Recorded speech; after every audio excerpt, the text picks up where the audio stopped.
안녕하세요. 다산에듀의 이창선 교수입니다. 자, 이번 시간부터 제 2장인 정전계를 들어가도록 하겠습니다. 여기 2장하고 3장은 이제 전기자기학 파트인데 이 전기자기학 부분이 이제 많이 어려우실 거예요. 전기자기학이 어려우신데 다행스럽게도 이 소방전기에는 그 전기자기학 부분이 비중이 그렇게 높지 않기 때문에 여러분들한테는 조금 더 좋지 않나 싶습니다. 그리고 문제가 나온다고 해도 뭐 용어에 대한 설명, 그러니까 용어에 대한 설명이나 뭐 간단한 공식에다가 그 값을 대입해서 푸는 문제들이 나오기 때문에 그렇게 문제를 푸실 때 어려움이 없으실 겁니다. 그러니까 제 강의만 잘 들으시면 이 전기학 파트 부분은 다 맞추실 수 있으실 겁니다. 자, 그럼 먼저 정전계, 제 2장인 정전계를 보도록 하겠습니다. 2장.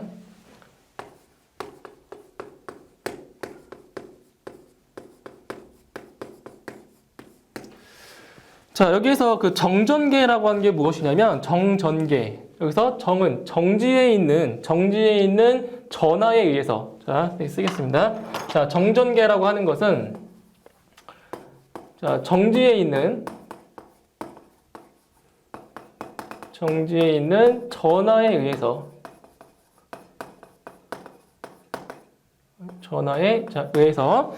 발생하는 전기력이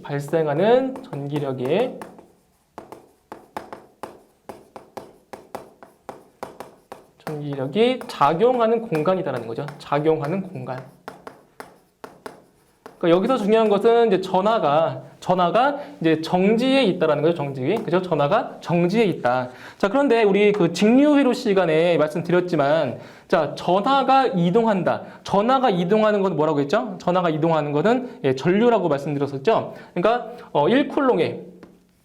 1쿨롱의 자, 전하가 자, 1초 동안 자, 이동한 것을 우리는 뭐라고 했냐면 바로 1암페어라고 얘기를 했었죠. 그죠? 1암페어라고. 그래서 여기서 전하가 이동을 하면 전류라고 하는 것이고, 그리고 전하가 정지해 있다라고 하는 것은 이제 다음 시간에 이제 배우겠지만 바로 전위. 자, 전위라고 합니다. 전위. 그러니까 전이라고 하는 것은 전기적인 위치 에너지, 그죠? 전기적인 위치 에너지로서 정지해 있다라는 것은 자기의 위치를 지키고 있는 거죠. 지키고 있기 때문에 바로 전기적인 위치 에너지인 전위라고 해주는 겁니다. 그죠? 전하가 정지해 있는 것은 전위라고 하고, 전하가 이동하는 것은 전류라고 얘기를 해주는 겁니다. 자, 그 다음에 이제 그 정전계의 발생에서 첫 번째, 자, 정전계의 발생에서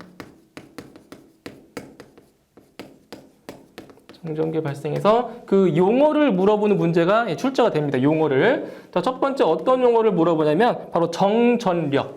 자, 정전력이 뭐냐? 정전력.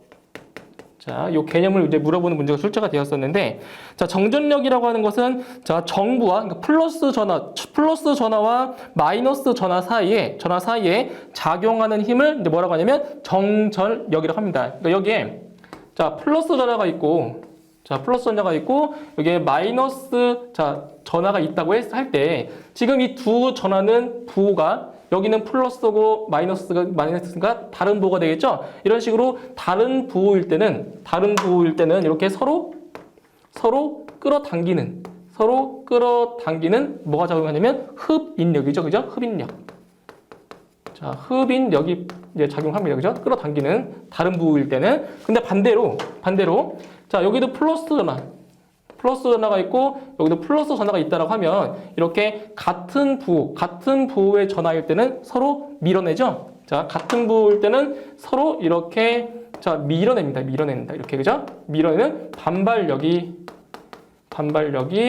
작용을 한다는 거죠. 그때 이 흡인력과 반발력을 통틀어서 뭐라고 한다? 바로 정전력이라고 해주는 겁니다. 아시겠죠? 두 전하 사이에 작용하는 힘이보다 그게 바로 정전력이 된다는 거죠. 그죠? 정전력. 자, 그 다음에 두 번째 정전유도죠. 정전유도. 자, 정전유도가 뭐냐? 정전유도. 자, 정전유도라는 것은 자, 그림 하나 그려보면 자, 여기에 이제 대전되지 않은 비대전체가 있고 그러니까 대전된다라고 하는 것은 어떤 물체에 플러스 마이너스의 전기를 띠는 현상을 대전이라고 해주는데 여기서 비대전체라고 하는 것은 플러스 마이너스의 전기가 없는 상태입니다. 비대전체. 그때 이 비대전체를 어디에 붙이냐면은 이런 식으로 자 대전체 자, 대전체에 가깝게 간다라고 했을 때 이 대전체라고 하는 것은 플러스 마이너스 전기 극성을 띠고 있기 때문에 자, 이쪽에 플러스 전하 자, 반대쪽을 자, 마이너스 전하가 모여 있다고 하면 이 비대전체를 자, 대전체에 가까이 다가가면 바로 이 양전하, 가까이 있는 부분은 이제 다른 부호의 전하가 이렇게 유도된다, 유도. 그래서 여기는 마이너스 전하가 가까운 쪽에는 마이너스 전하, 즉 다른 부호의 전하가 유도가 되고 그 반대쪽에는 같은 부호의 전하가 이렇게 유도가 된다는 것이 바로 정전 유도가 되는 겁니다. 아시겠죠? 용어 정전 유도라는 것. 자, 그다음 두 번째. 자, 두 번째는 이제 콘덴서와 정전 용량이 나오죠. 콘덴서와 자, 정전 용량이 나옵니다. 여기서 일단 콘덴서라고 하는 것은 무엇이냐면 바로 전하를 축적해주는 장치죠. 일단 장치 소자. 콘덴서는 바로 전하를 축적해주는, 쌓아두는, 축적하는 자 장치라는 거죠. 장치. 콘덴서라는 것은. 그래서 그 콘덴서의 종류가 나오죠. 뭐 종이 콘덴서, 뭐 마이카 콘덴서, 그다음에 전해 콘덴서, 세라믹 콘덴서, 마일러 콘덴서 이렇게 종류가 나오는데 뭐 여기에서는 그 종류까지는 아실 필요 없고 뭐 다음 강의에 그러니까 그 뒷부분에 또 콘덴서에 대해서 나오기 때문에 그때 다시 설명을 드리겠습니다. 종류까지는 지금은 모르셔도 됩니다. 자, 그다음에 두 번째 이제 정전 용량. 자, 정전 용량이 무엇이냐면 일단 정전 용량이라고 하는 것은 콘덴서가 전하를 축적할 수 있는 능력. 그래서 정전 용량은 콘덴서가 전하를 축적하는 장치인데 콘덴서라는 게 전하를 축적하는 뭐다? 능력이다는 능력. 그죠? 능력. 그것을 이제 정전 용량이라고 합니다. 그때 이 정전 용량을 구하는 식이 있습니다. 정전 용량을 구하는 식에 바로 C는 자 V분의 자 Q라는 C는 V분의 Q라는 자 이러한 바로 정전 용량을 구하는 식이 있습니다. C 단위는 이렇게 페럿. 자, 그래서 그 정전 용량의 기호는 어떻게? 자, C라고 쓰시고, 그 다음에 단위는 뭐라고 쓴다? 단위는 페럿이라고 씁니다. 페럿. 이 영어로 페럿. 자, 페럿 이렇게 씁니다. 페럿. 자, 그리고 단위가 또 있죠. 단위가 바로 또 뭐냐면, 자, C, Q. 그죠? Q의 단위는 쿨롱이죠. 그리고 V는 전압의 단위가 볼트죠. 그래서 쿨롱 포 볼트다. 그래서 정전 용량의 그 단위는 이렇게 페럿도 쓰지만 이렇게 쿨롱 볼트도 쓴다라는 거죠. 단위가 이런 식으로. 자, 그리고 여기서 이 페럿이라는 단위가 또 실제적으로는 큰 값이기 때문에 우리가 사용할 때는 일반적으로 페럿을 쓰지 않고 일반적으로 이게 마이크로페럿이나 피코페럿. 자, 피코페럿을 있습니다. 이렇게 일반적으로 우리가 쓸 때는 이 페럿은 너무 크기 때문에 우리 실제로 사용하는 그 용량은 이렇게 마이크로페럿이나 그러니까 10의 마이너스 6승페럿이 되겠죠. 그 다음에 피코페럿은 10의 마이너스 12승이 되는 거죠. 이제 이러한 그 용량을 씁니다. 실제로. 자, 그리고 여기서 또 정전 용량을 나타내는 그 식이 지금 C분의 V분의 자 Q였는데 자, 또 있습니다. 공식이. 뭐가 있냐면 바로 입실론 곱하기 자, D분의 얼마? A라는 이런 공식이 있죠. 입실론 곱하기 D분의 A. 자, 여기서 아마 이 입실론이라는 이 문자가 조금 생소하실 텐데 이 입실론이라는 게 무엇이냐면 자, 입실론이라는 것은 바로 유전율이라고 하죠. 유전율. 자, 입실론, 뭐 입실론이라고 하는데 입실론 얼마나? 이게 유전율이라고 합니다. 그때 유전율은 뭐냐면 전기력선이 통과하는 비율이다. 전기력선이 통과하는 비율이 바로 요 입실론인데 요 입실론 같은 경우는 자, 이런 게 있어요. 입실론은 입실론 제로 곱하기 자 입실론 S인데 여기서 입실론 제로라는 것은 이제 뭐 진공 자 진공 중에 자 진공 즉 공기 중에 자 유전율을 입실론 제로라고 해주고 그리고 입실론 S는 바로 비유전율이라고 합니다. 비유전율. 즉 비유전율. 그러니까 유전율이 아니다가 아니라 그러니까 B가 아닐 B자가 아니라 그 유전율의 어떤 비율을 얘기를 해주는 거죠. 그때 요 입실론은 입실론 제로 곱하기 입실론 S니까 이 식을 통해서 알 수 있는 게 바로 입실론 S는 바로 입실론 제로분의 입실론이 된다는 거죠. 그죠? 비율. 그죠? 그러니까 전체 유전율과 그리고 진공 중에서의 유전율의 B가 바로 비유전율이라고 할 수 있는 겁니다. 그때 공기 중이나 진공 중의 비유전율은 자, 여기 보시면 자, 공기나 진공 중에서의 비유전율은 얼마냐면 이제 1로 계산합니다. 근데 문제를 푸실 때 뭐 공기다, 뭐 진공 중이다라고 문제에 나올 때는 항상 입실론 S 비유전율은 얼마다 1로 놓고 푸시면 되는 겁니다. 아시겠죠? 비유전율. 자, 그때 이제 여기서 어떠한 값을 또 알고 계셔야 되냐면 요 바로 진공 중에서의 유전율 입실론 제로의 값을 암기를 해 두셔야 됩니다. 입실론 S, 입실론 제로. 입실론 제로는 얼마냐면 8.855 곱하기 10의 마이너스 12승이라는 거. 요 수치를 반드시 암기를 해 두셔야 돼요. 그죠? 진공 중의 유전율이다. 단위는 페라퍼미터라는 거. 자, 이 수치만큼은 반드시 암기를 해 두시면 되겠습니다. 자, 그때 이제 여기서 이 콘덴서라고 하는 것이 이제 전하를 축적한다라고 했는데 이게 어떤 식으로 되는 거냐면 자, 이쪽에 자, 전압이 인가가 되고 이런 식으로 두 극판이 이렇게 있습니다. 콘덴서라는 게 두 극판이 이런 식으로 있고 이제 여기에 이제 플러스 전하가 모이고 이렇게 전기를 투입하면 여기에 플러스 전하가 일로 모이고 여기에 마이너스 전하가 이렇게 모입니다. 이런 식으로. 그때 이 극판의 면적을 자 A라고 놓고 그리고 이 두 극판 사이의 간격을 자 D라고 놨을 때 바로 그 정전 용량을 구하는 식이 있었죠. 입실론 곱하기 D분의 A라는 거. 그때 요 A라는 게 요 극판의 면적이고 그리고 D라는 것은 극판 사이의 간격이다라는 거죠. 간격. 그죠? 이게 단위는 중요한데 여기 면적이 제곱미터 그리고 극판 사이의 간격은 미터로 이렇게 표시를 합니다. 계산을 이런 식으로. 그래서 정전 용량은 뭐다? 입실론 곱하기 D분의 A다라는 거죠. 자, 그렇다면 이 정전 용량을 크게 하려면 자, 이쪽에 자, 정전 용량을 키우려면 즉 전하를 많이 축적하려면 어떻게 되냐? 전하를 많이 축적하려면 첫 번째 보세요. 이 식에서 A라는 값, 즉 극판의 면적이 극판의 면적이 넓으면 정전 용량은 커지겠죠, 그죠? 분자에 있기 때문에 첫 번째 단면적, 극판의 면적. 자, 극판의 면적을 넓히면 극판의 면적이 커지면 커질수록 정전 용량의 크기는 커진다라는 거죠. 그 다음에 두 번째, 자 여기 D라는 것은 극판 사이의 간격이라고 했죠. 지금 D는 분모에 있기 때문에 분모가 작을수록 요 C의 값은 커지겠죠. 그렇기 때문에 D의 값이죠. 극판의 간격.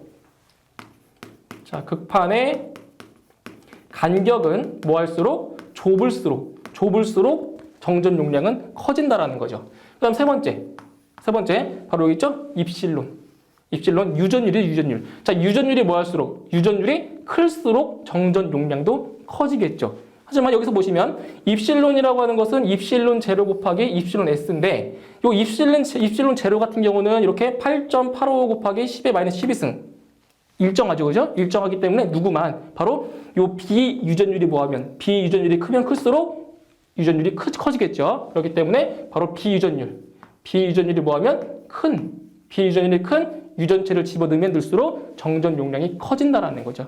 그러니까 이 식을 보고도 우리가 알 수가 있는 겁니다. 아시겠죠? 그러니까 분자에 있는 것은 커져야 되고 분모에 있는 것은 뭐다? 작아져야 된다는 거죠. 그래야 이 정전 용량이 커진다는 거죠. 아시겠죠? 그러니까 식을 보고 이해하시면 돼요. 식을 보고. 자, 이렇게 이제 이해하시고, 그 다음에 이제 두 번째 이제 콘덴서의 접속이 나오죠. 두 번째. 지금, 콘덴서의 접속.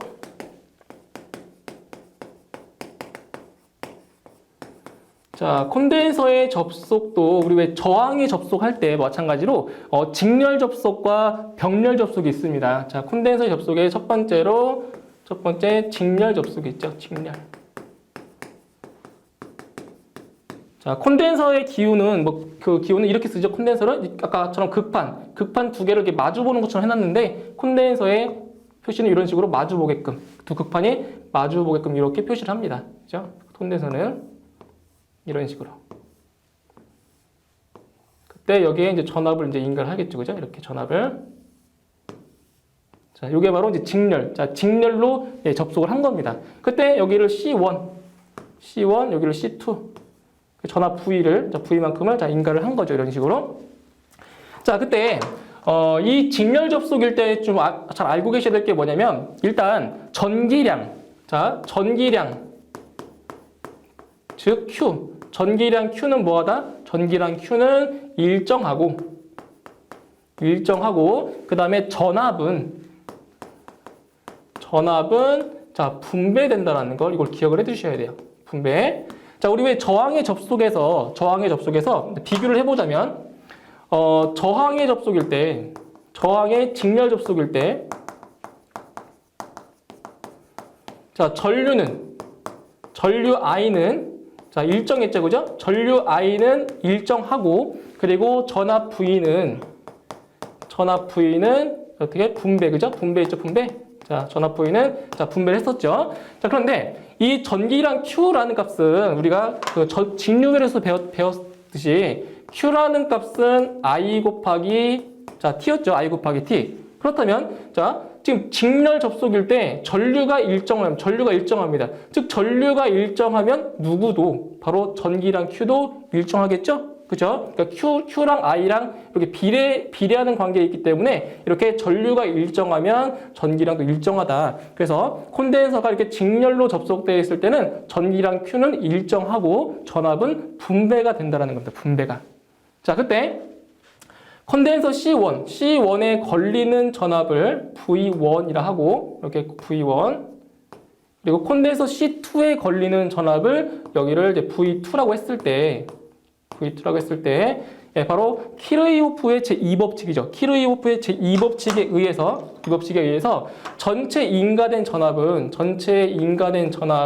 바로 이렇게 V1 플러스 V2랑 같다라는 거죠. 그렇죠? V1 플러스 자, V2랑 자, 같다. 이게 성립한다라는 거죠. 이걸 이용해서 이제 바로 합성 정전 용량을 구할 겁니다. 합성 정전 용량을.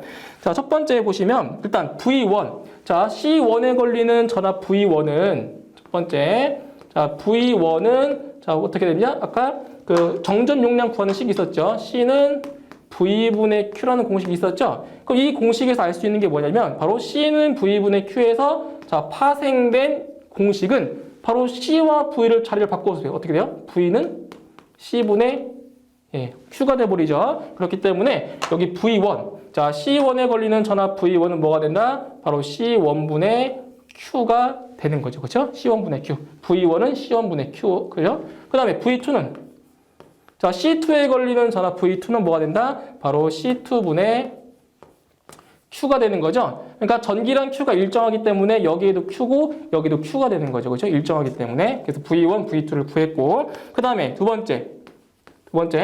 자, 좀 전에 V는 V1 플러스 V2라고 했었죠. 그죠? 그럼 V는 자, V1 플러스 V2 즉 V1 플러스 V2다 라고 했기 때문에 C1분의 Q 플러스 C2분의 자, Q가 되는 거죠. 그때 여기서 얘를 Q로 묶어주면 바로 C1분의 1 더하기 C2분의 1 이렇게 되는 거죠. 그죠? 그러니까 V는 얼마다? V는 C1분의 1 더하기 C2분의 1 곱하기 Q다라는 거죠. 자, 그 다음 세 번째 과정이죠.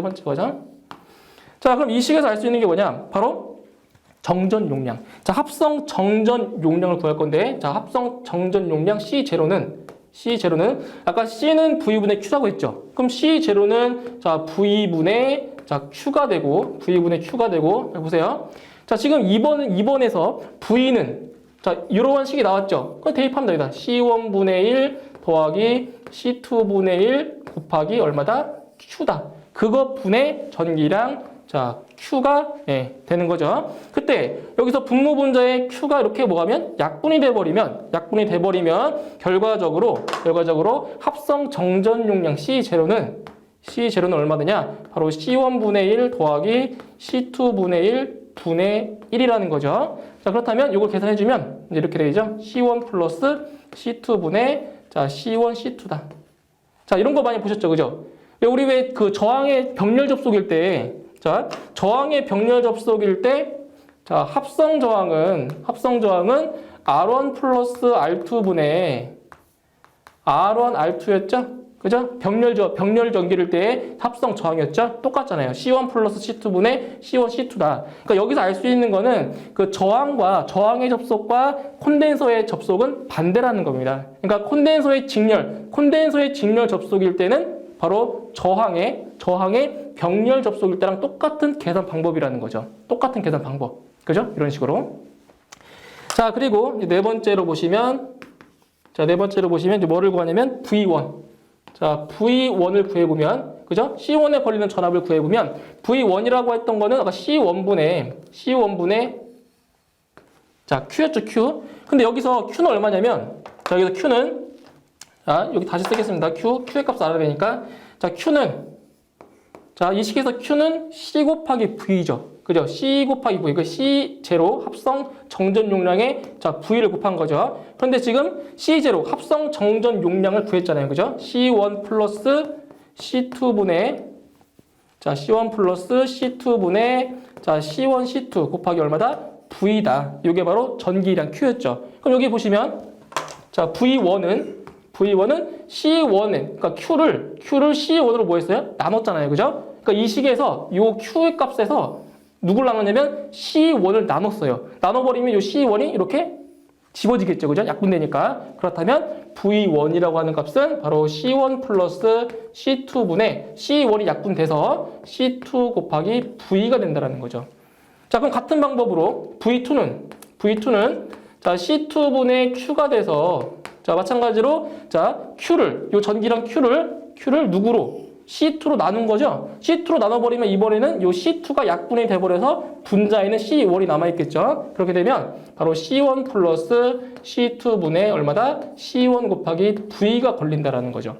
그러니까 여기서 알 수 있는 게 뭐냐? 바로 정전 용량을 구하는 공식이 아까 자, C는 V분의 Q였죠. 자, 즉 여기서 C와 정전 용량 C와 전압 V는 무슨 관계? 서로 반비례 관계다. 자, 반비례 관계이기 때문에 V1을 구할 때는 C2. 그죠? 그리고 V2를 구할 때는 C1을 놓고 계산해 주는 거죠. 왜? 반비례하기 때문에 C와 V는. 그죠? 이렇게 계산하시면 됩니다. 자, 다음 두 번째로 번호가 이렇게 됐네요. 여기를 이렇게 할게요. 자, 1번. 자, 그다음 두 번째. 이번에는 병렬 접속이에요. 병렬. 자, 병렬 접속일 때, 자, 병렬 접속은 콘덴서가 이런 식이 되어 있는 거죠. 이런 식으로. 콘덴서가 병렬로 이렇게 연결이 되어 있는 거죠. 그리고 여기에 전압이 이렇게 인가가 되겠네요. 자, 여기가 C1, 여기 C2, 여기 이제 V. 자, 전압 V가 이제 인가가 되는 이런 상황입니다. 자, 그때 여기에서 마찬가지로 이제 암기하실 게 뭐냐면 병렬 접속일 때는 자, 반대로 직렬 접속과 반대로 자, 전압은 일정하고 자, 누구는 바로 전기량이죠. 전기량 Q가 뭐가 된다? 바로 분배가 된다라고 했죠. 분배. 자, 이런 거예요. 만약에 여기 전류가 이렇게 흘렀다라고 한다면 자, 여기가 I고 얘가 I1이고 자, I2면 I는 I1 플러스 I2였죠. 그죠? 근데 Q는 IT가 되기 때문에 마찬가지로 이 전류가 분배되었기 때문에 누구도 바로 이 전기량도 뭐한다? 분배가 된다는 거죠. 그죠? 분배가. 근데 전압 자체는 자 여기에도 얼마? 여기에도 V가 걸릴 것이고 병렬이기 때문에 그리고 여기 C2에도 얼마? 바로 V라는 전압이 걸리겠죠. 병렬이기 때문에. 그죠? 그러니까 전압은 일정하다는 겁니다. 전압은. 자, 여기에서는 이제 어떤 공식도 쓰냐면 자, Q는 CV죠. Q는. 그죠? Q는 CV. 자, Q는 CV를 이용해서 자, 합성 정전 용량을 한번 구해 볼 텐데 첫 번째. 자, 얼마냐면 Q1. 자, Q1은 지금 V, 전압은 지금 일정하죠? 전압은 일정하기 때문에 Q1은 얼마다? C1 곱하기 V가 되는 거죠. 그죠? 전압을 일정하니까. 그 다음에 Q2는 예, C2 곱하기 이렇게 V가 되는 거죠. V. 자, 두 번째. 자, 지금 똑같아요. 이제 전기량은 뭐한다? 전기량은 분배한다라고 했죠? 분배. 자, 분배하기 때문에 여기서 알 수 있는 거는 Q는 바로 Q1 플러스 예, Q2가 되는 거죠. Q는 Q1 플러스 Q2. 그래서 여기서 Q는 자, Q1이 지금 얼마죠? Q1이 C1 곱하기 V였죠. C1 곱하기 V 더하기 그 다음에 Q2는 예, C2 곱하기 V였네요. 자, 여기서 마찬가지로 자, V로 묶어주면 바로 C1 플러스 C2가 돼버리는 거죠. 그런데 여기서 알 수 있는 거는 자, Q라는 값은 합성 정전 용량 곱하기 자, V네요. 그렇기 때문에 이 병렬 접속일 때는 이 합성 정전 용량이 뭐가 된다? 바로 요거 C1 플러스 C2가 되는 거잖아요. 그죠? 같은 자리에 있잖아요. 그죠? 그렇기 때문에 자, 합성 정전 용량 C0는 C1 플러스 C2라는 거죠. 그러니까 이 정전 용량을 그냥 두 개를 그냥 산술적으로 합해주는 거죠. 그죠? 그러니까 이것은 바로 그 저항의 직렬 접속일 때의 합성 저항 구하는 방법과 똑같은 거죠. 그죠? 반대로 이제 생각을 해주시면 되는 거죠. 예, 합성 C0는 C1 플러스 C2다라는 거.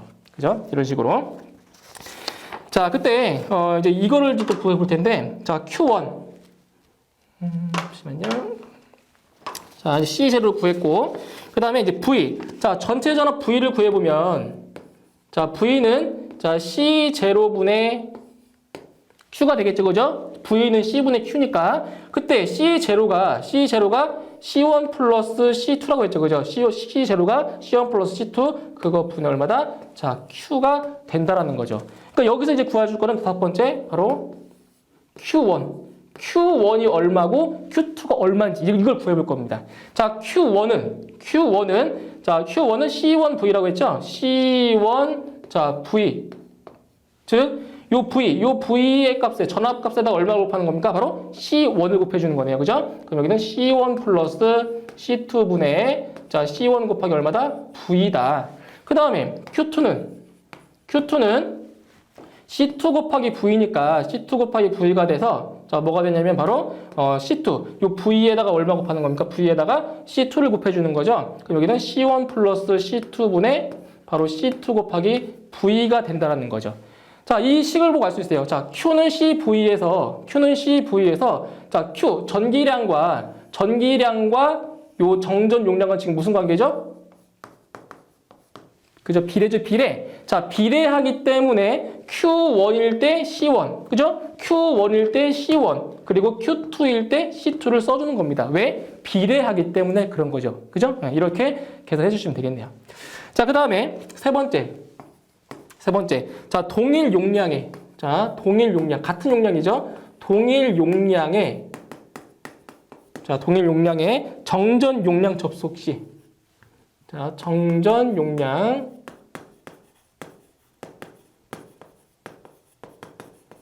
자, 접속 시의 합성 정전 용량이라는 거죠. 합성 정전 용량. 자, 먼저 첫 번째로 자, N개의 직렬 접속이다. N개의 자, 직렬 접속이다. 자, 이것은 이제 같은 용량의 정전 용량을 몇 개? N개만큼을 직렬로 붙여놓은 겁니다. 직렬로. 자, 이거는 뭐랑 비교해 주시냐면, 그 저항의 접속일 때랑 좀 비교해 주시면 되는데, 왜 저항일 때, 자, 저항, 같은 크기의 저항 N개를, 자, 병렬로 병렬로 접속했을 때의 자, 합성 저항이 얼마였죠? 합성 저항이 바로 n분의 r이었죠. 그죠? n분의 r. 그죠? n분의 r. 근데 여기도 마찬가지입니다. 지금 저항과 혼내서는 반대로 보시면 돼요. 반대로. 그렇기 때문에 n개의 직렬 접속이다. 이럴 때는 바로 합성 정전 용량이 똑같아요. n분의 c가 돼버리는 거예요. 그러니까 직렬일 때, 콘덴서가 직렬일 때는 저항일 때 저항은 병렬. 그죠? 반대로 계속 생각하시면 돼요. 두 번째, n개의 자, 병렬 접속이다. 병렬 접속일 때. 자, 이제 저항도 보시면, 자, 저항 n개를, 같은 크기의 저항 n개를, 자, 직렬로 접속할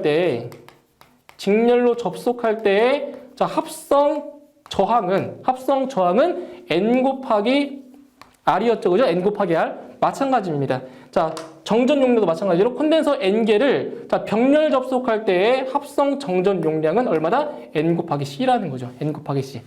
자, 이제 여기서 알 수 있는 게 뭐냐면, 여기서 알 수 있는 것은 바로 병렬 접속일 때가 직렬 접속일 때 자, 몇 배가 되냐? 자, 병렬 접속일 때는 NC였죠. 그죠? 자, 병렬 접속일 때는 NC.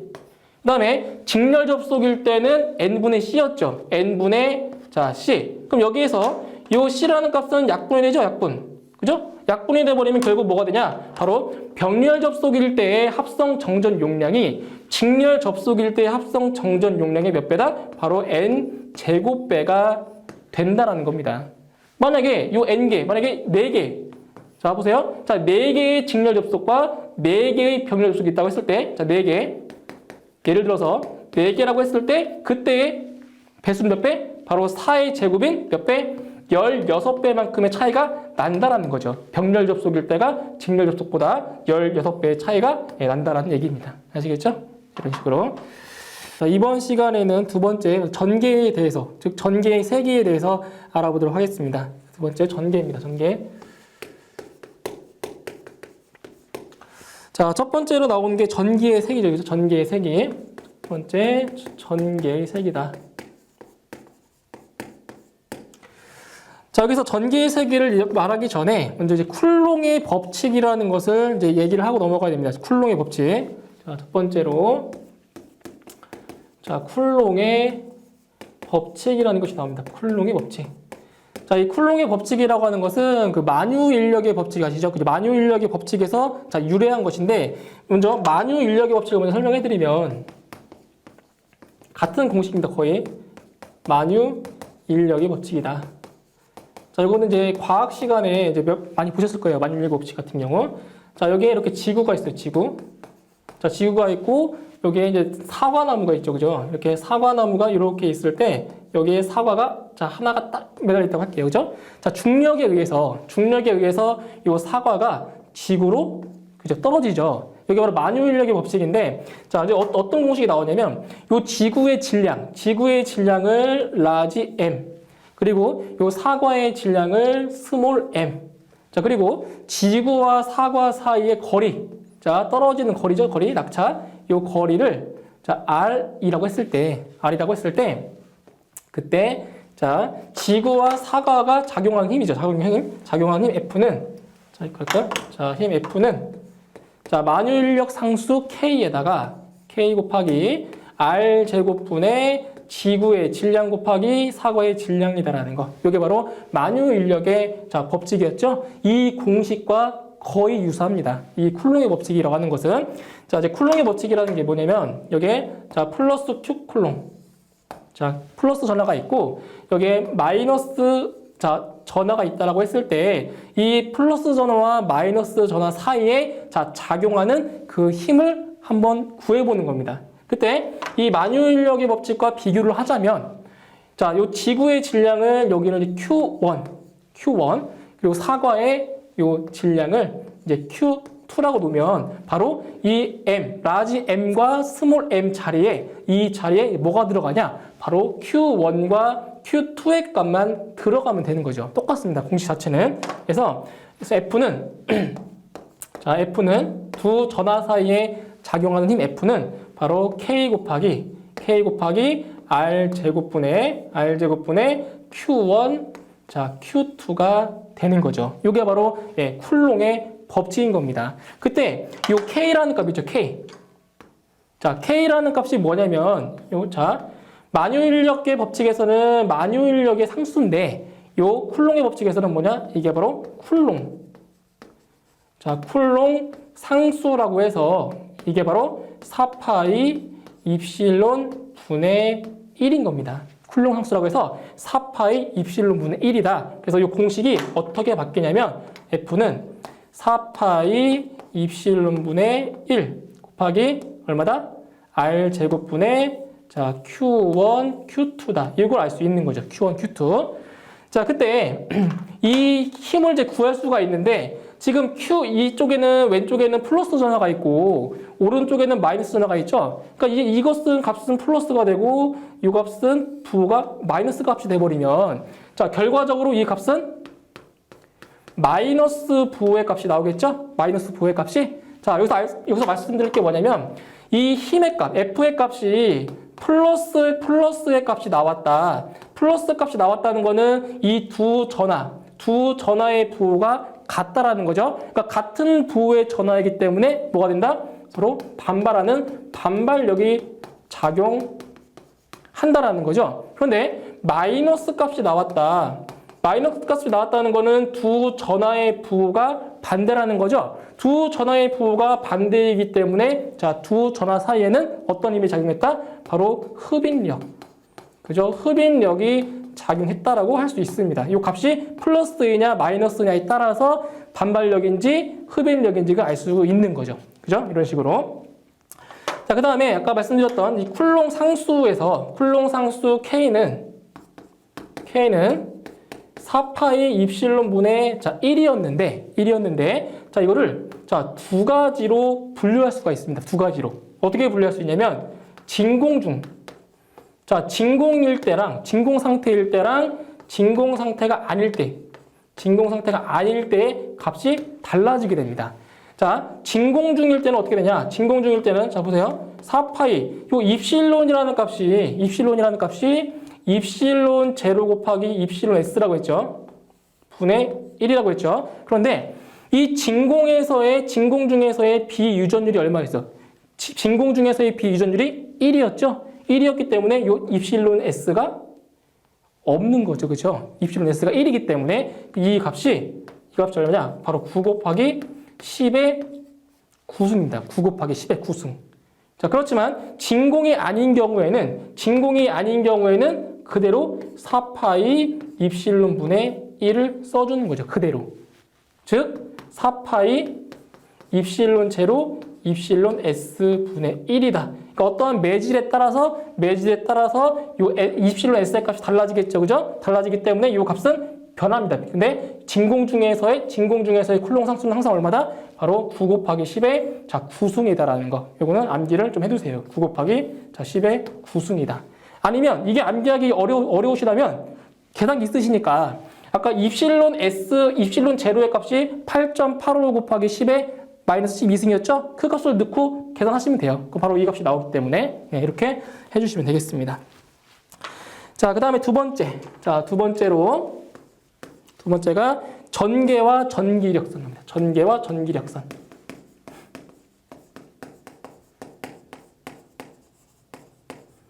자, 전개와 전기력선에서 일단 첫 번째, 자, 전기력선을 보면 전기력선. 이 전기력선이라는 게 무엇이냐면 자, 공간상에 존재하는 전개의 세기와 방향을 가상적으로 나타낸 선이 바로 전기력선이 됩니다. 전기력선. 이 전기력선 같은 경우는 우리 눈에 보이진 않지만 실제적으로 이렇게 자, 선으로 이렇게 연결이 되어 있는 그러한 가상의 선을 갖다가 만들어 놓은 게 전기력선이라고 할 수 있는 거죠. 자, 보시면 여기 플러스 Q쿨롱의 전하가 있고 여기에 마이너스 Q쿨롱의 자, 전하가 있을 때 이 전기력선이 어떻게 진행이 되냐면 이렇게 됩니다. 이런 식으로 이렇게 돼서 이렇게 되는 거죠. 이런 식으로. 그러니까 이렇게 방향이 이런 방향으로 전개의 방향이 이렇게 되는 겁니다. 이런 식으로. 이런 식으로. 그러니까 여기 다 붙어 있는 겁니다. 이런 식으로. 예. 지금 제가 노랗게 그린 선 있죠. 노랗게 그린 선이 바로 전기력선이죠. 전기력선. 그죠? 전기력선. 방향은 이렇게 플러스 Q 콜롱에서 나와서 어디로? 마이너스 전화로 들어가는 방향이래요. 잘못됐죠? 들어오는 거죠, 이게. 예. 마이너스 전화로 들어오고 나갈 때는 양 전화에서 나가는 거죠. 그죠? 전기력선이라는 게. 자, 그리고 이 전기력선의 세기 같은 경우는 바로 이 전기력선의 그 밀집도. 그러니까 전기력선이 많이 밀집되어 있으면 전기의 세기가 크다라는 거고, 이 전기력선의 밀도가 이렇게 막 퍼져 있다라고 한다면은 그때는 전기의 세기가 작다라고 할 수가 있는 겁니다. 그래서 이 전기력선을 가지고 전기의 방향과 전기의 세기까지 이렇게 알 수가 있는 거죠. 전기력선. 자, 이제 두 번째, 이제 전기력선의 성질이 나오죠. 전기력선의 성질. 전기력선의 성질이다. 이 전기력선의 성질은 이거를 뭐 완벽하게 암기를 해 주실 필요가 없어요. 왜냐하면 이게 또 객관식이고 이 전기력선의 성질 같은 경우는 시험 문제가 거의 출제가 되지 않는 부분이기 때문에 그냥 이 내용 자체가 맞는지 틀린지의 여부만 그 정도만 이렇게 공부를 해두시면 될 것 같아요. 그러니까 많이 출제도 안 될 뿐더러 객관식이기 때문에 이 내용이 맞다. 이 내용이 틀리다. 그 정도로 공부를 해두시면 좋을 것 같습니다. 자, 전기력선의 성질. 자, 첫 번째. 전기력선은 양전하에서 나와 음전하로 들어간다. 자, 보시면 이렇게 양전하에서 나오죠. 양전하에서 나와서 어디로 들어갑니까? 바로 요 마이너스 음전하로 다 들어온다. 이게 바로 첫 번째 성질이 되는 겁니다. 자, 두 번째. 임의 점에서의 전개의 방향은 전기력선의 접선 방향과 같다. 자, 전개의 방향은 뭐랑 같다? 접선 방향. 전기력선의 접선 방향. 그 접선이라고 하는 것은 이렇게 자, 곡선이 있을 때 이 곡선과 한 점에서 만나는 선이 접선인데 자, 이렇게 되는 거죠. 이런 식으로. 접선. 자, 이 점에서의 전개의 방향은 이 전기력선의 바로 접선 방향. 이런 식으로. 자, 이 점에서의 전개의 방향은 이 전기력선의 이렇게 접선. 그죠? 한 점에서 만나는 점. 접선 방향과 같다라는 겁니다. 두 번째 성질. 다음에 임의 점에서 전개의 세기는 전기력선의 밀도와 같다. 자, 아까 말씀드렸던 거예요. 이 전기력선이 자, 보시면 자, 어디를 비교하냐면 지금 이 부분과 이 부분을 비교해 보세요. 자, 이 부분은 지금 전기력선이 많이 모여 있죠. 전기력선이 오밀조밀하게 많이 모여 있으면 전기의 세기가 크다라는 거고, 자, 아래처럼 전기력선이 이렇게 많이 퍼져 있다. 막 공간이 많이 비어 있죠, 그죠? 이런 경우에는 상대적으로 전기의 세기가 더 작다라는 것입니다. 그렇기 때문에 이 전기의 세기는 전기력선의 밀도와 같다가 이런 성질이 되는 거죠. 다음 네 번째, 전기력선은 전위가 높은 점에서 낮은 점으로 향한다. 그 다음에 전하가 없는 곳에서는 전기력선의 발생 또는 소멸도 없다. 그죠? 전하가 없으면 당연히 발생할 수도 없고 발생할 수 없으니까 소멸될 수 없는 거죠. 그 다음에 전기력선은 그 자신만으로 폐곡선을 이루지 않는다. 이 폐곡선이라는 게 뭐예요? 폐곡선이라는 게 닫혀있는 곡선이 되는 거죠. 그러니까 이런 얘기죠. 자, 여기에 자, 플러스 Q 콜롱이 있는데 이 플러스 양전하에서 자, 전기력선이 나가죠. 나가면 끈다는 거예요. 나갔다가 이런 식으로 다시 돌아올 수가 없다라는 거죠. 이렇게 닫혀있는 곡선을 폐곡선이라고 하는데 이 전기력, 그 양전하에서 한 번 나가면 다시 못 들어온다라는 거죠. 그러니까 폐곡선을 이루지 않는다라는 얘기입니다. 그 얘기가. 자, 그 다음에 두 개의 전기력선은 서로 반발하며 교차하지 않는다. 자, 여기 보세요. 지금 전기력선들이 서로 만나지 않죠? 교차하지 않죠. 자, 왜 그러냐면 이 전기력선 같은 경우는 서로 밀어내려는 반발력이 작용하기 때문에 절대로 이 전기력선끼리는 만날 수가 없는 거죠. 만날 수가 없으니까 교차할 수도 없다라는 거죠.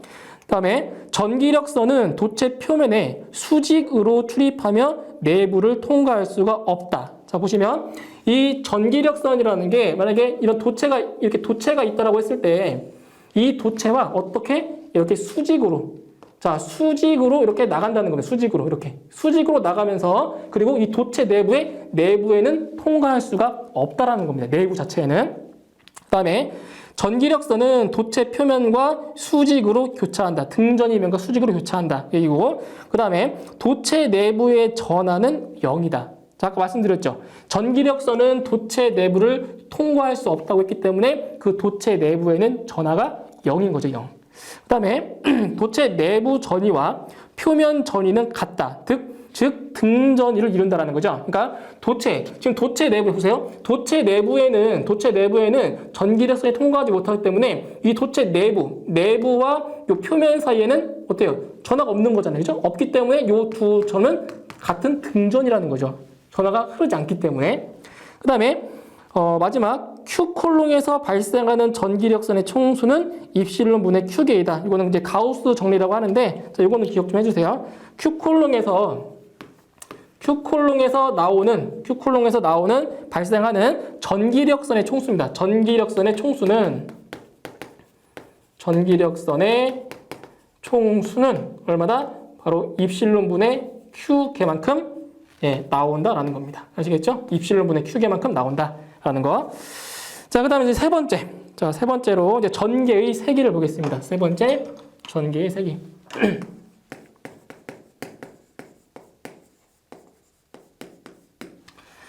자, 전개의 세기라고 하는 것은 보시면 전개 중에 플러스 1쿨롱의 전하를 놓았을 때 여기에 작용하는 정전력을 그 점에서의 전개의 세기라고 한다. 그때의 기호. 자, 전개의 세기의 기호는 자, 알파벳 E, 대문자 E라고 표시해주고 그 다음에 단위는 볼트 포 메타 또는 뉴턴 포 쿨롱이다. 이렇게 두 가지의 이렇게 기호를 쓰고 있습니다. 단위로 전개의 세기. 그래서 이 전개의 세기라는 게 무엇이냐? 자, 그림을 한번 그려보면, 자, 이게 플러스 Q 쿨롱. 자, 양전화 플러스 전화가 있을 때, 자, 전개 내에 여기에, 자, 뭐가 있냐면, 1쿨롱에 이렇게 점전화가 있습니다. 1쿨롱에 점전화가 있을 때, 바로 이 양전화와 요 1쿨롱 사이에 작용하는 정전력을 갖다가 전개의 세기라고 해주는 거죠. 자, 어떻게 보시냐면, 자, 아까 처음에 말씀드렸듯이 여기에 만약에 여기에 마이너스 Q 쿨롱이 있다라고 했을 때 그 힘은 두 전화 사이에 작용하는 힘은 자, 4파이 입실론 분의 1 곱하기 R 제곱분의 자, Q1 Q2로 할게요. 그냥 Q1 Q2. 자, Q1 자, Q2였는데 지금 보시면 전개 내에 자, 어떤 전하가 있냐면 이 Q2가 아니라 바로 1쿨롱이죠. 1쿨롱. 자, 1쿨롱의 전하가 놓여 있는 겁니다. 그때 이제 뭐냐면 Q2 자리에 누가 들어갔냐면 바로 1쿨롱의 전하가 들어갔죠. 그렇기 때문에 이 Q2 자리에 누구를 넣냐? Q2 자리에 바로 이 1쿨롱이 들어가게 되는 거죠. 1쿨롱이. 자, 그래서 알 수 있는 것은 바로 전개의 세기 E는 4파이 입실론 R 제곱분의 얼마다? Q라는 거죠. Q. 이게 바로 전개의 세기입니다. 단위는 볼트 퍼 메타라는 거죠. 볼트 퍼 메타. 전개의 세기. 자, 이제 그 다음에 두 번째로 이게 첫 번째가 여기 전개의 세기입니다. 전개의 세기였고, 자, 두 번째는 전기력. 자, 전기력 힘이죠, 힘. 전기력. 자, 전기력이라고 하는 것이 아까 처음에 말씀드렸던 F죠, F. F는 4파이 입실론 분의 1 곱하기 R 제곱분의 자, Q1, Q2였죠. 이게 바로 전기력인데, 자, 바로 이 전개의 세기와 이 전기력을 비교해 보시면 어떤 차이가 있냐? 바로 여기에는 전하가 Q1, Q2라는 전하가 있고 지금 여기에는 Q라는 전하가 자, 하나밖에 없는 거죠. 자, 잘 보시면 여기 양쪽 변에다가 자, 다시 쓸게요. 자, E는 4파이 입실론 R 제곱분의 자, Q라고 놨을 때 자, 양쪽 변에다가 뭐를 곱해주냐? 바로 Q를 곱해보세요. Q. 자, Q를 곱해보면 이게 뭐가 되죠? 이게 바로 여기 정전력이랑 똑같아지는 거죠? Q1, Q2. 그죠? 똑같아지는 거죠? 그렇기 때문에 전기력 F는 뭐랑 같냐? 바로 Q 곱하기 E랑 같다라는 거죠. 즉, Q 곱하기 전기의 세기. 즉, 전기의 세기에다가 뭐를 곱해주면? Q를 곱해주면 바로 전기력 F가 나온다라는 겁니다. 아주 중요한 거죠. 그래서 제일 중요합니다. 이게 F는 얼마다? Q2다라는 거. F는 QE. F는 QE. 단위는 뭐다? 힘이니까 당연히 뉴턴이 되겠죠. 뉴턴. 자, 그럼 여기서 이 식에서 또 우리가 유도할 수 있는 게 뭐냐? 유도할 수 있는 거는 전개의 세기 E는 바로 Q분의 F라는 것도 알 수가 있죠. 이 식으로서. 그럼 단위는 뭐가 되냐? 단위는 F는 힘의 단위니까 뉴턴 퍼. Q는 쿨롱이죠. 쿨롱. 그 뉴턴 퍼 쿨롱이다. 그래서 아까 말씀드렸던 이 전개의 세기의 단위, 이 뉴턴 퍼 쿨롱이 바로 여기에서 나온 거죠. 그죠? 그래서 전기의 단위는 볼트 퍼 미터도 되지만 이렇게 뉴턴 퍼 쿨롱도 나올 수 있다라는 거. 아시겠죠? 이렇게. 자, 그 다음에 세 번째. 세 번째는 이제 전위인데, 전위. 자, 전위라는 게 뭐냐? 전위라는 것은 전기장 내에서 단위 전하가 갖는 전기 에너지. 이거 일종의 전이라는 것은 전기적인 위치 에너지죠. 위치 에너지. 그죠? 위치 에너지다. 그러니까 일종의 전위는 에너지의 에너지. 자, 이게 뭐냐면 여기에 또 그림을 그려볼게요. 여기에 자, 플러스 Q 쿨롱이 있고 이 전하로부터 상당히 먼 거리가 거의 무한대급 되는 거리가 이렇게 무한대가 되는 점에 1쿨롱에 1쿨롱에 점 전하를 이렇게 놨습니다. 그때 이 전이라는 게 뭐냐면 바로 이 무한대만큼 떨어져 있는 무한장에 떨어져 있는 이 점 전하를 어디에 이쪽 플러스 전하 방향으로 이쪽 방향으로 어떻게 이 점 전하를 이동시키는데 필요한 그 일을 갖다가 우리는 전위라고 해주는 겁니다. 그러니까 여기서 Q 전하, 이 양전하에서 이렇게 R미터, R미터 떨어진 위치까지, 이 위치까지 이동시키는데 필요한 일을 우리는 전위라고 불러주는 거죠. 전위. 자, 그래서 이 전위는 VP라고 놓는데 전위 VP는 지금 에너지라고 했죠. 에너지 W. VP는 에너지랑 같은데 W는 에너지는 힘 곱하기 이동 거리잖아요. 힘 곱하기 이동 거리. 힘 곱하기 뭐다? 힘 곱하기 이동 거리다. 힘 곱하기 이동 거리다. 근데 우리 아까 그 두 번째 전기력에서 F라는 값은 뭐라고 했죠? F는 QE랑 같다라고 했죠. 그죠? F는 QE. 자, QE 곱하기 얼마다? R이다. 그런데 지금 이 전하가 몇 쿨롱? 1쿨롱이죠. 1쿨롱이니까 이 Q에다가 얼마를 집어넣으면? Q에다가 1을 집어넣으면 바로 2 곱하기 얼마다? R이 나온다는 거죠. 2 곱하기 R. 즉 전위 VP는 바로 전개의 세기에다가 뭐를 곱해준다? 바로 거리 R을 곱해주면 된다라는 거죠. 그죠? 2 곱하기 R이다. 자, 그럼 전개의 세기가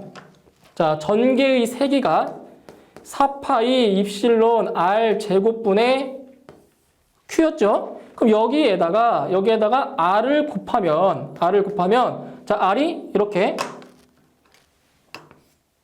약분돼버리죠? 약분돼버리기 때문에 뭐가 된다? 바로 4파이 입실론 R분의 얼마다?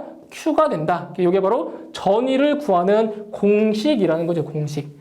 이게 시험에는 자주는 안 나오지만 그래도 이제 개념 자체는 이제 알고 계시면 좋을 것 같습니다. 4파이 입실론 R분의 Q다라는 거. 그러니까 단위는 뭐죠? 단위는 당연히 전위니까 전압 볼트가 되겠죠. 볼트.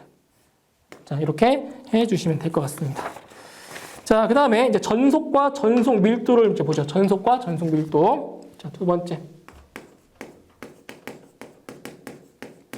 자, 전속과 전속 밀도다.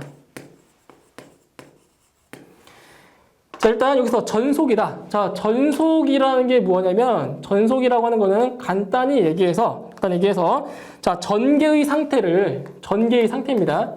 자, 전개의 상태를, 자, 나타내주는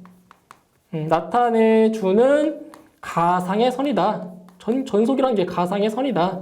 즉, 아까 말씀드렸던 전기력선과 거의 유사한 거죠. 그죠? 전기력선과. 그래서 여기서는 좀 알아두셔야 될 게, 이 전속은 매질에 관계없이, 그러니까 어떤 물질이나 상관없이, 매질에 관계없이 항상 플러스 Q 콜롱에 전하여서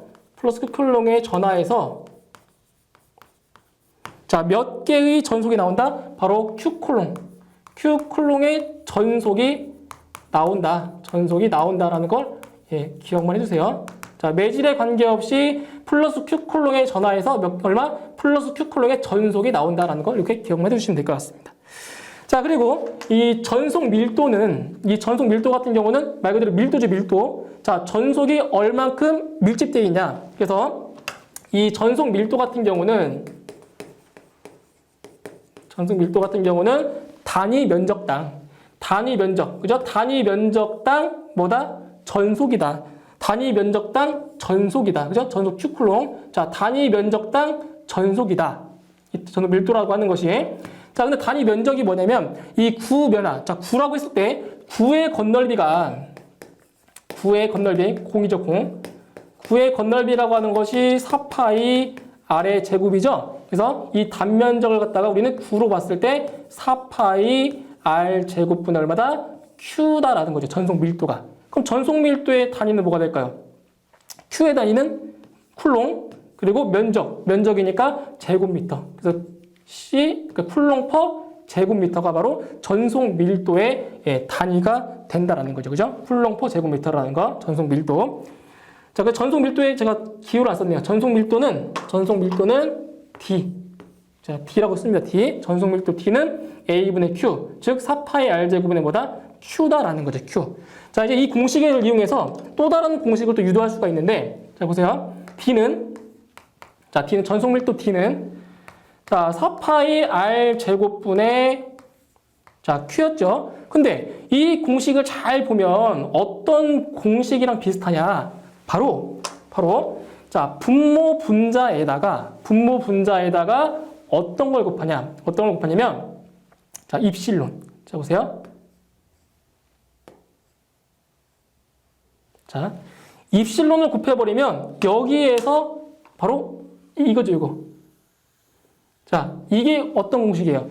4파이 입실론 R제곱분의 Q다? 이게 바로 전개의 세기였죠? 전개의 세기. 따라서 여기서 알 수 있는 것은 전속 밀도는 바로 입실론 곱하기 뭐다? 전개의 세기랑 같다라는 거죠. 그죠? 전속 밀도는 입실론, 유전율 곱하기 뭐랑 같다? 유전율 곱하기 전개의 세기랑 같다. 즉, 이 입실론이라는 것은 입실론 제로 곱하기 입실론 S죠. 입실론 제로 곱하기 입실론 S 곱하기 전개의 세기 2이다. 자, 이렇게 계산할 수가 있습니다. 자, 요게 좀 자주 나와요. 요게 전속 밀도는 입실론 곱하기 2다라는 거, 이거 꼭 기억을 해두시면 될 것 같습니다. 자, 그다음 세 번째. 자, 세 번째. 자, 유전체 내의 에너지.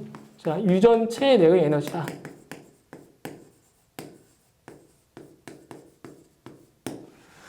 자, 첫 번째로 정전 에너지가 나오는데, 첫 번째 정전 에너지. 자, 우리가 그 직류회로 시간에, 자, 일단 정전 에너지라는 것은 콘덴서에 전압을 가하여 충전을 했을 때 그 유전체 내에 축적되는 에너지, 즉 정전 에너지라는 것은 쉽게 얘기해서 축적되는 에너지입니다. 축적되는 에너지다. 자, 에너지. 자, 그럼 여기서 자, 에너지 W는 우리 왜 전압을 얘기했을 때 W는 뭐였죠? W는 Q 곱하기 자, V였죠, 그죠? 에너지 W는 Q 곱하기 W다. 그때 여기에서 이 축적되는 에너지라고 하는 것은 어떻게 보면 연속적으로 자, 연속적으로 축적이 되고 있기 때문에 여기 어떤 개념이 들어가냐면 바로 적분. 자, 적분이라는 개념이 들어갑니다. 하지만 여러분께서는 적분이라는 것을 모르셔도 됩니다. 아시면 안 돼요. 적분 모르셔도 돼요. 자, 적분이라는 개념을 써서 어떻게 구하냐면 인테그럴 V 자, dq다. 그래서 이 V를 전압 V를 Q에 관해 뭐한다? 적분한다라는 겁니다. 적분을. 그때 자 어떻게 적분이 되냐? 적분 모르셔도 돼요. 결과만 아시면 돼요. 자, V라는 것은 C분의 Q였죠. 자, dq. 자, 이렇게 적분을 하게 되면 자, 어떠한 값이 나오냐? 어떤 값이 나오냐면 바로 2분의 1 곱하기 C분의 Q의 제곱이 나옵니다. 단위는 에너지니까 자, 줄 이렇게 되겠죠. 그죠? 2분의 그러니까 2C분의 이렇게 자, 2C분의 Q제곱이라는 이러한 에너지가 나오게 되는 거죠. 자, 다시 쓰면 자, 정전 에너지는 얼마다? 2C분의 자, Q의 제곱이다. Q의 제곱. 그런데 이 공식만 있는 게 아니라 자, 어떤 공식이 있냐? 자, 우리 Q라는 값은 C 곱하기 V라고 했죠. 그죠? 그럼 여기 Q에다가 CV를 대입해주면 자, Q 자리에다가 CV를 대입해주면 어떠한 값이 나오냐? 바로 2분의 1 CV 제곱이라는 값도 나옵니다. 이런 공식도 있다는 거죠. 2분의 1 CV 제곱. 자, 그 다음에 여기서 C는 V분의 Q죠. 그죠? C는 V분의 Q. 그럼 여기 C 자리에다가 자, V분의 Q를 집어넣으면 V분의 Q를 대입하면 어떠한 수식이 나오냐? 2분의 1 곱하기 QV라는 게 나온다는 거죠. 그래서 이 정전 에너지를 구하는 공식이 이렇게 세 가지로 나온다는 거. 세 가지로. 그러니까 이거 하나만 기억하시고 요 값만 대입을 한다면 요 세 가지 나머지 두 가지 공식도 자연스럽게 나오는 거죠. 그죠? 정전 에너지는 요 세 가지 공식이 있다. 그러니까 문제에 따라서 어떤 걸 쓰느냐가 다 달라집니다. 어떤 값이 나오냐에 따라서. 자, 그 다음에 이제 두 번째로 자, 에너지 밀도죠. 에너지 밀도. 마지막 에너지 밀도. 자, 이 에너지 밀도라고 하는 것은 단위 최적당. 자, 단위 최적당. 자, 축적 에너지다. 축적되는 에너지다. 라는 거죠. 축적되는 에너지. 자, 단위 최적당. 즉, 부피입니다. 부피. 단위 최적당. 자, 여기서 공식이 또 어떻게 나오냐면, 자, 전체 에너지 먼저 구할게요.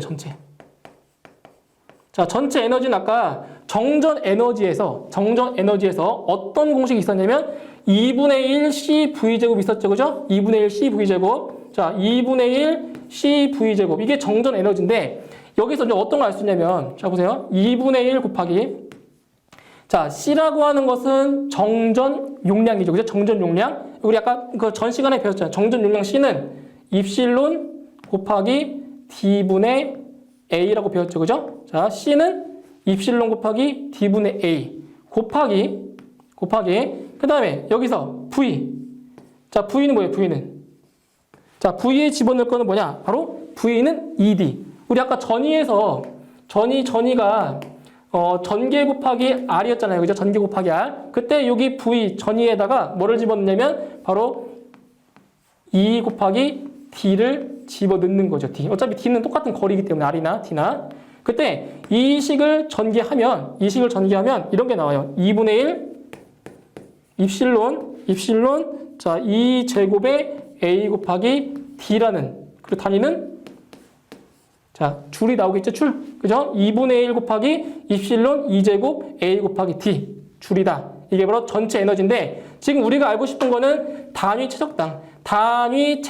즉 세제곱미터당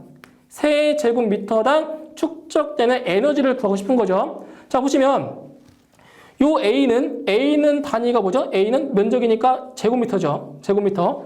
요 D는 거리니까 단위가 미터죠. 그러면 A 곱하기 D라는 게 세제곱미터가 되겠죠? 세제곱미터니까 자, 전체 에너지에서 누구를 바로 이 AD를 나눠주면 뭐가 나오는 거예요? 바로 단위 최적당 축적되는 에너지가 나온다는 거죠. 그래서 에너지 밀도 W0는 바로 이 전체 에너지에서 누구를 약분한다? 이 A와 D를 약분한다는 얘기예요. 단위 최적당 세제곱미터당 미터이기 때문에 나오는 게 바로 2분의 1 곱하기 입실론 2의 제곱이라는 게 나오는 거죠. 자, 그리고 여기에서 또 파생되는 또 공식이 나와요. 공식이.